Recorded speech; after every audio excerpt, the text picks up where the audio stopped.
Hello and welcome to the channel. Today we're going to look at embossed badges and faceplates using Fusion 360 and printing using a 3D printer. Most people who have a 3D printer will have a 3D printer that prints one single colour filament. There are add-ons that you can get where the 3D printer will print two or more filaments and automatically change between them, but they're often more difficult to set up. They're certainly more expensive and they can be wasteful on filament, especially when it's only particular layers that need to be a different colour. So what I'm going to do today is show you how to design something that has two colours and show you how to set that up in a slicer. And for this I'm going to use Fusion 360 for the design, and I'm going to use Prusa's slicer package to slice it, and then I'm going to print it on a Prusa Mk3. Just to give you an idea of what we're looking at, these are photos of four I took out of my bin earlier. Well, two of them are out of the bin.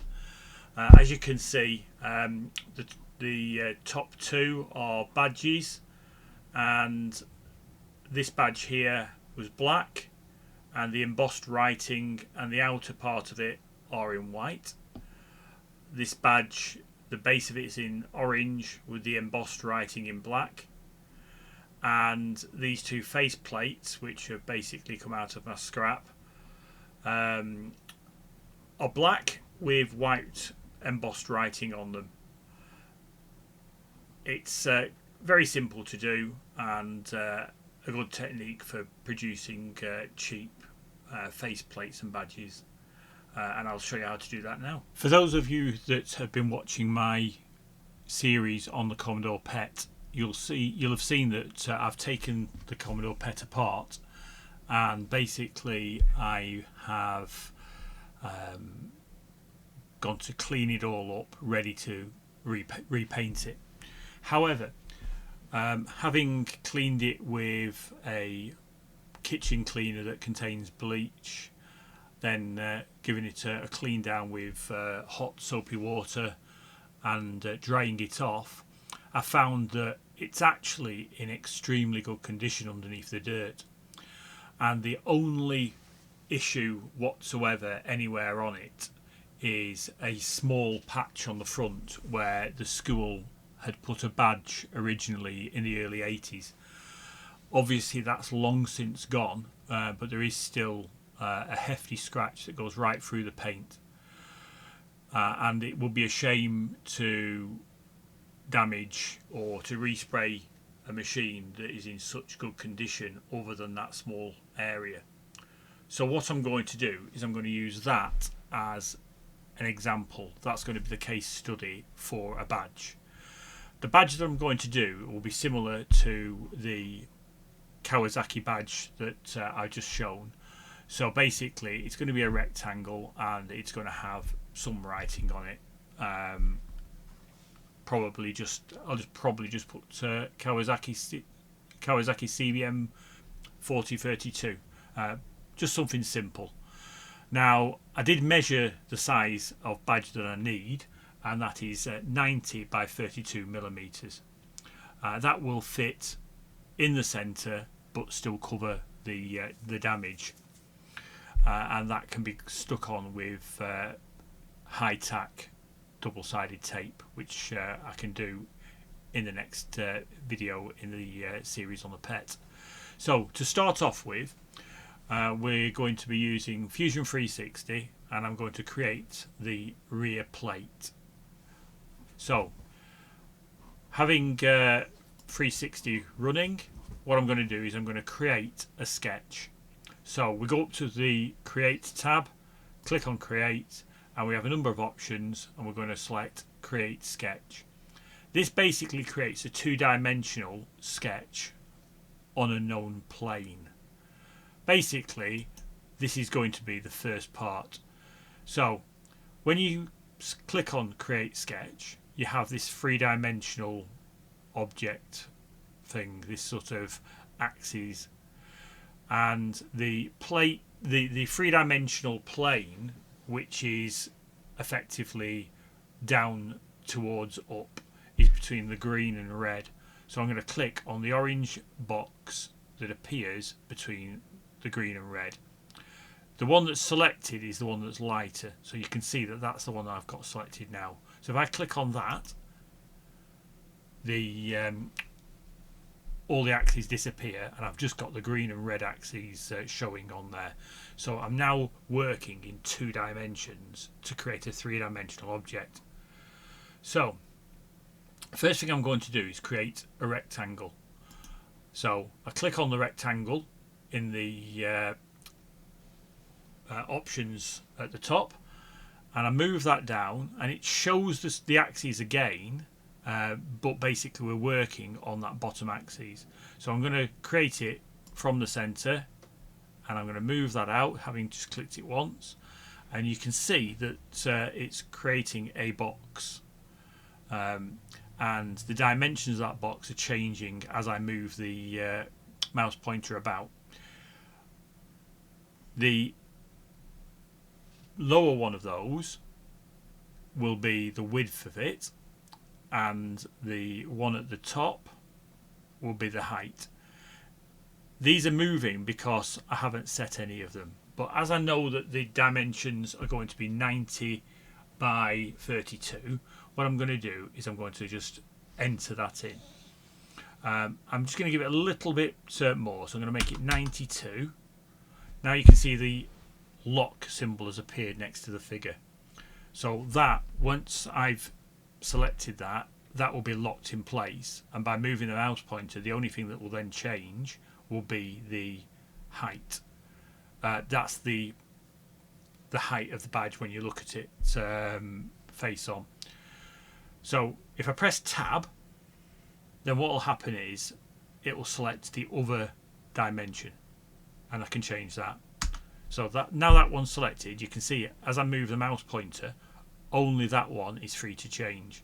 So it was 32, and I'm going to make it 34, just so I'm going to give it a couple of millimeters more than it needs to hide what it's going to go on. Now when I click return, I've now got infinitely well, basically I've got a flat object sat on that particular plane, and it has no height whatsoever, so it's infinitely short, but it has those 2 dimensions. Now if I look at that, if I go to the top right, the default is to have this box. Now if I click on top, it now shows me looking from above. So this is what the badge will look like when it's on the computer. And I'm going to zoom in using the mouse scroll wheel. I often use a laptop with a touchpad, but 360 just works so much better with a mouse because of the ability to move around it quite easily. So the scroll wheel zooms in and out. If you press the 3rd mouse button, as you move the mouse, the whole object moves, so it makes it very easy to navigate. So we have the object, and we need to decide how tall that's going to be. Well, what I'm going to do is I'm going to make it 3 millimeters thick, and at the top edge I'm going to have that straight up, and on the 3 lower edge, the lower edge and the 2 side edges, I'm going to have them chamfered slightly. So what I'm going to do first of all is click on press pull, and I'm going to pull that object out to 3 millimeters in thickness. So if we now click on the home in the top right hand corner, that will switch to 3 dimensions. You can see that the badge now has height. What I'm going to do now is I'm going to add the chamfered edges. So if we click on those 3 edges and click on the modify chamfer, we can then change it. But what I'm going to do is I'm going to click on modify, and chamfer first. Sometimes when you've got a complicated object, it's easier to add them in stages. So you've got that one, that one, and that one, and you can see that the three edges have appeared. You might then want to add one that's on the back side and so on, and it just makes it easier to add it in the list, and then you can just adjust everything as you go. So here I'm going to just give it a small chamfer of 1mm. Another option, if you wanted a rounded edge, so if we click on cancel, another option would be fillet, which is basically a round chamfer. So if I now click on those two edges again and change that to 1mm, you can see that the edge is now a rounded edge. Whichever you prefer, just select that one, but I'm going to go with the fillet on this particular occasion. So to get rid of that, Control Z just gets rid of the last step. So modify chamfer, select the 3, change that to 1mm, and I have the chamfered edges, just the edges I particularly wanted. If I click on top, I'm back to where I was, but with the chamfered edges. Okay, so where we go from here is that we want to add some what's called embossing. Now, embossing just basically means raised. So in this particular case, we're going to have some embossed writing. So we're going to add the text to the top. Now, the sketch we've got is actually 3mm below this level, so we're going to need to create another sketch on this plane. So if we look at the left hand side, you can see it says sketches. If I click on the arrow to expand that, we can see that that's sketch 1. When you get a little bit more complicated, it's always a good idea to actually name the sketches so that you can come back and see them later on. Come back and work out which sketch is which later on. So if I just change that to base, you can see that that sketch is now called base. So what we're going to do now is we're going to create another sketch exactly the way we did it last time, but instead of selecting it on the three-dimensional graph, we're just going to click where we want it. So create sketch, and now if we click on this top part, it knows that the sketch is going to be 3mm above the previous one on that flat plane. And now we can add what we want to add. So if you wanted to add some graphics to emboss, you could have a look at the previous video which showed how to create graphics from a photograph. So you could put a photograph of something on this plinth or on this base, but for this I'm just going to use text. So we're in our sketch and we want to add text, so create. One of the options is text, and I'm going to create the text on here.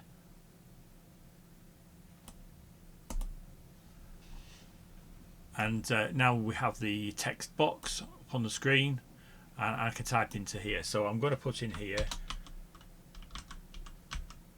Kawasaki, and I can select the font. Now, for this embossing, you want the text to be wide enough that it's not going to be wider than the thinnest thing that your 3D printer can print. If it's thinner than the smallest thing that your printer can print, it can't print it. And if it's approaching that, or within say 2 or 3 times that size, there's a very good chance that the slicer will decide that you're not going to see it, so it's not going to print it. So this works far better with bold text or items that have less detail in them. Now I'm going to select to Homer, and I'm going to change that to bold. That's quite a fat font, and that will appear quite well. We can now select the height. Well, I want that to go right across, so I can just try that. I can try 12 millimeters. It's defaulted to 10.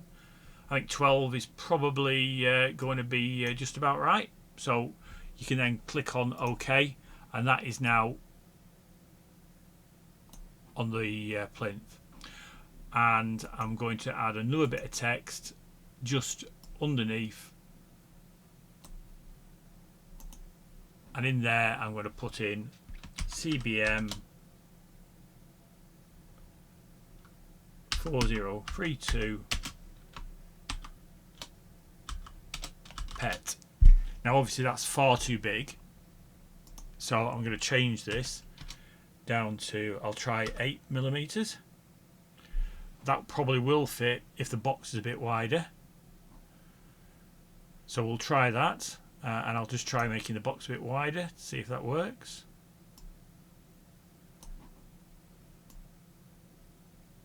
Okay, and it does. But I think smaller than Kawasaki would be better, so I'm going to try that down to 7. And I think that's going to be pretty good. Okay. So there we have the text on there. But again, just like when we entered the rectangle onto the screen, there's no dimension to that. It's literally just infinitely thin, so it won't print. And what we now need to do, now we've got that designed, we're going to select these two items and we're going to pull them like we pulled the plinth in the first place.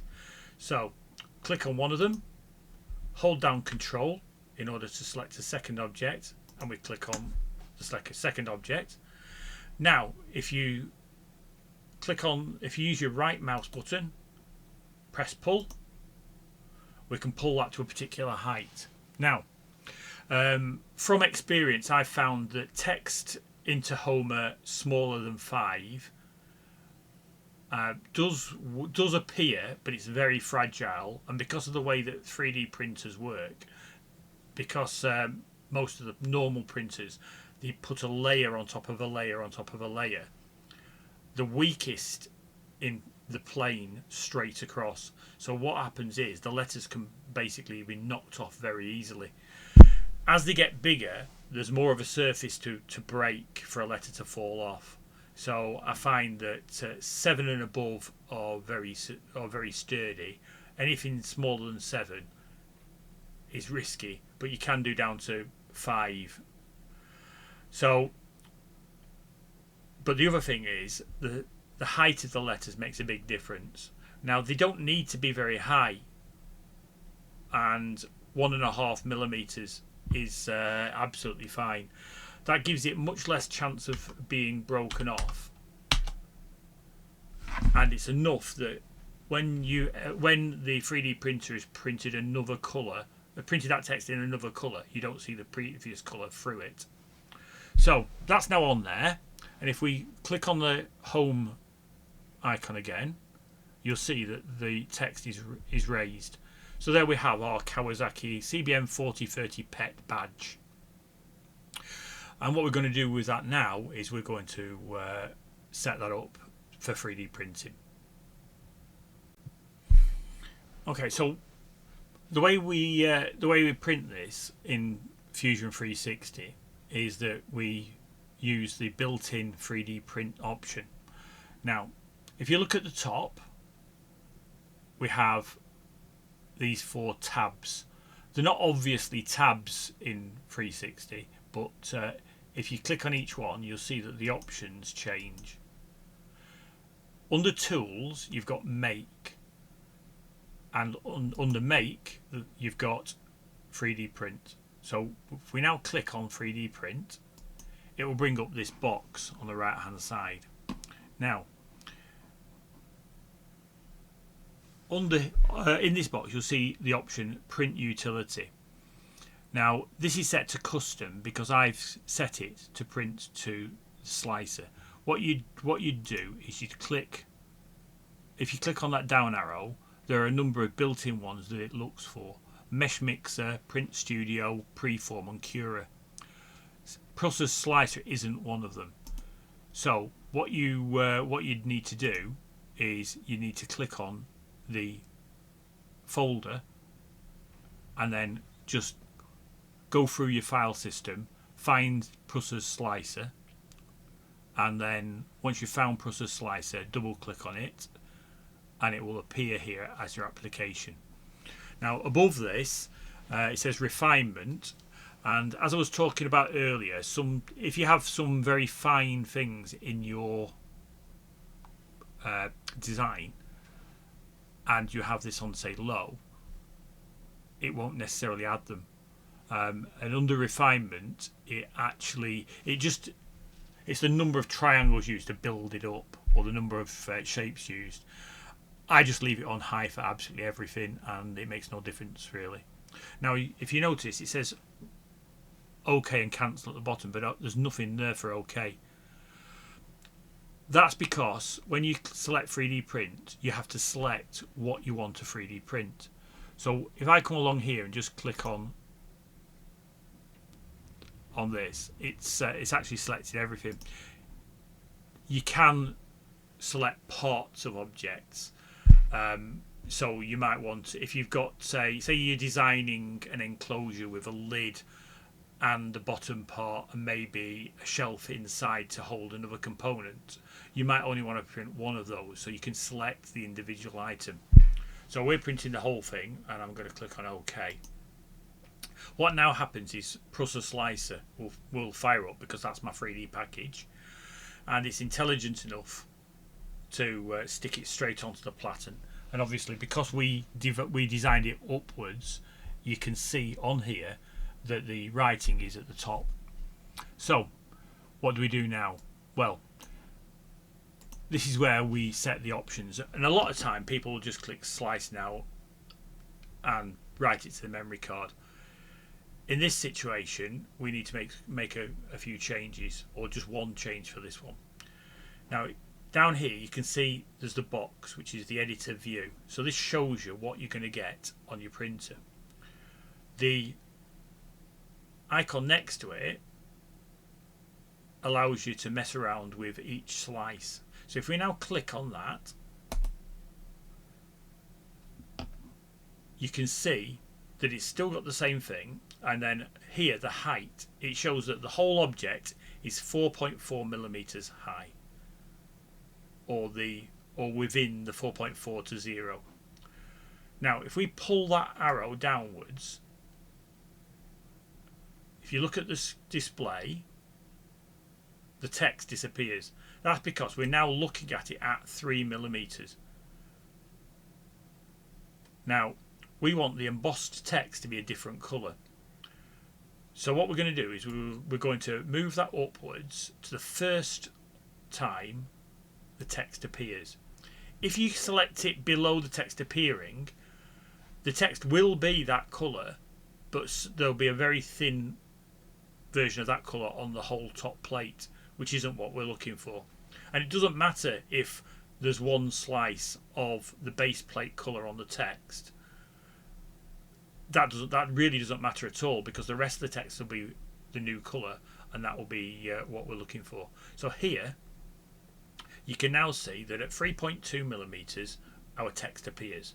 So next to it there's a plus sign. If we click on the plus sign, you can see that above that point it's red, and below it's orange. So looking at the display, we can see orange and we can see red. If we now move that pointer right up to the top, we can see that our object is going to be red at the top and orange underneath it. Now don't worry about those colours not being what you want to print it on. They're just using those two colours to simulate what you're going to see. the colour that will be printed is whatever colour you stick in the printer. So now we've got our colour change programmed into the slicer, we can now make sure that we have the options set. Now we don't need any supports because nowhere anywhere on the object is anything overhanging anywhere. And I'm now going to print it. So I'm quite happy with all the options just as they are. 20mm quality. There's no issues. I'm happy with that. So we'd now click slice now, and right, that's now sliced it, and it's saying that it's going to take 45 minutes to print it.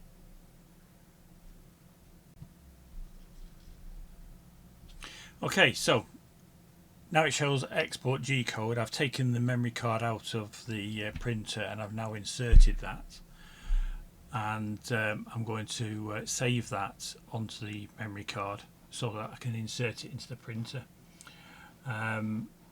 So I'm going to click on export G code, and I'm going to select the memory card for the 3D printer and give it a name.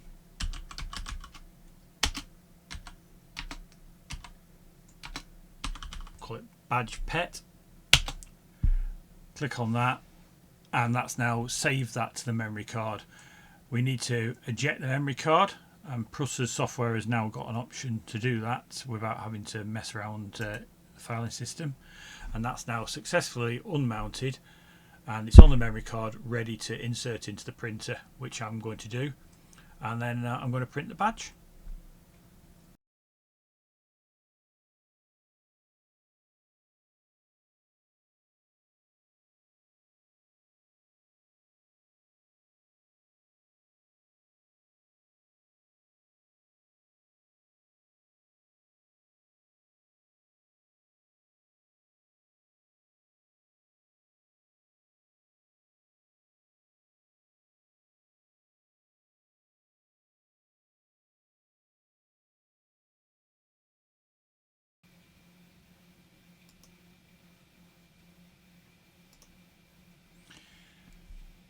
Okay, so we've had a look at adding a command into the print file, which will basically stop the printer to change colour. So we're now going to have to look at what happens next. Now, the base will print exactly as it would have done before, but what will happen next is that the printer will carry on until it reaches that point at 3.2mm off the base, where the embossing should start. As soon as it gets to that point, the printer will then stop, and it will wait for you to do whatever you're doing, changing the filament. So when that happens, the printer will stop, and I can then go over to the printer, unload the current filament, load the replacement filament, and then it'll carry on exactly from where it had left off. So shortly, when the printer gets to that point, you'll see the printer stop, and I'll quickly change filament, and you'll see the top few layers where the embossing is appear before your eyes.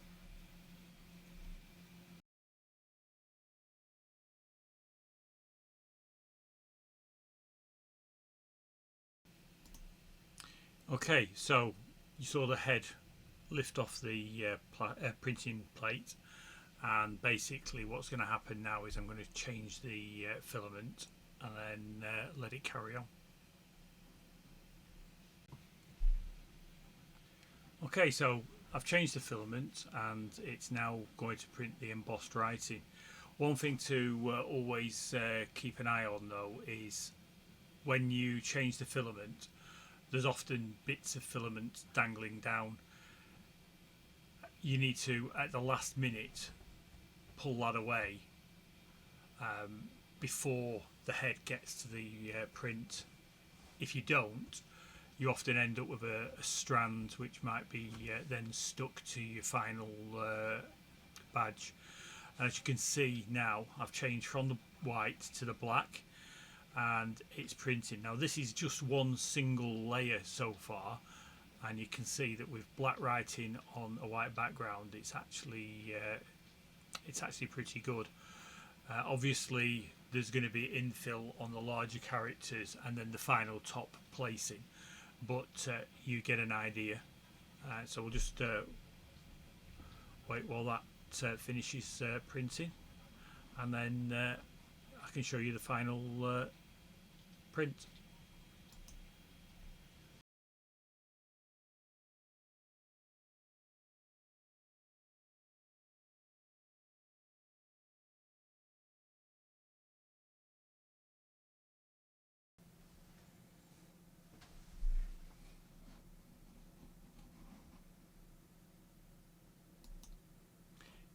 And there we have it. The badge is now completed, and we can take that off the board and attach it to the computer. I'll be shortly doing the video of reassembling the pet, and the badge will be starring in that video. Thanks a lot for watching. Please subscribe.